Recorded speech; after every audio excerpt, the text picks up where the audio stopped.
Hey, welcome back.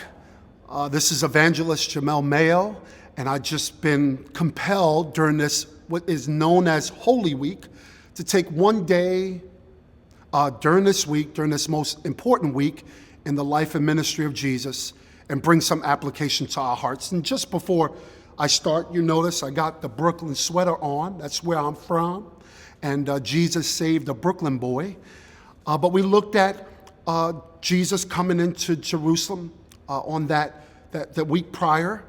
And as he's coming into Jerusalem, I encourage you to invite him into your hearts. And then we took the next day, Jesus comes into the temple and he starts clearing out the things in the temple that was shaming him. And I encourage you, hey, let's take that time to clear some things out of our hearts. And then after that time, we see Jesus confronting the sin and the sinner. I'm so glad that Jesus does not allow me to get away with anything. And then yesterday we looked at the betrayal and how Jesus wants to expose every area of our lives. And we looked at the dynamic relationship with him and Judas. Today, it's now Thursday. I want to look at the Last Supper. You can find this in Luke 22, verse 14 through 20. And as I reflect on this time, this is a pivotal moment, and Jesus invites his disciples to the table. Man, I love that, how Jesus wants to invite us to the table, but not merely as followers, but as his friends.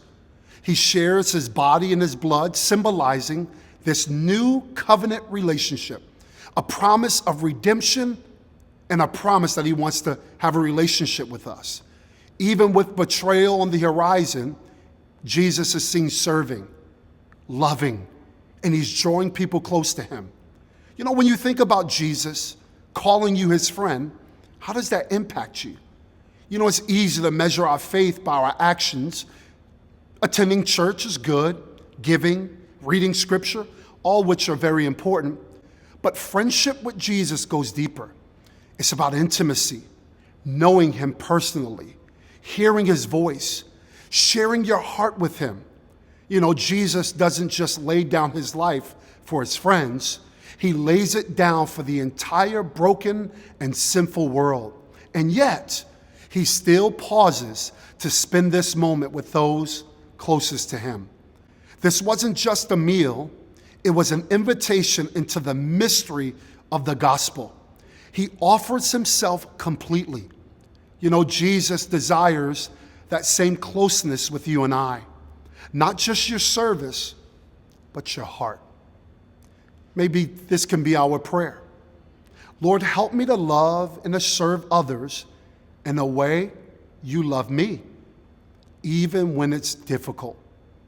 You know, as Easter approaches, I wonder if you can ask yourself, be honest, how can I embody Christ's selfless love this week?